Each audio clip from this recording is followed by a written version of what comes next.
ఏం చేస్తున్నా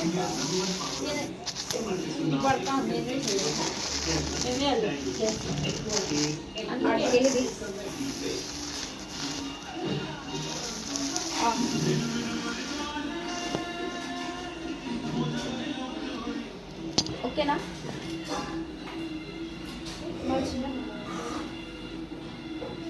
అట్లా ఇంకోటి ఏమే ఇదేంటి అందులో అడ్డం ఇది కూడా ఇది అడ్డంగా పెట్టినారు.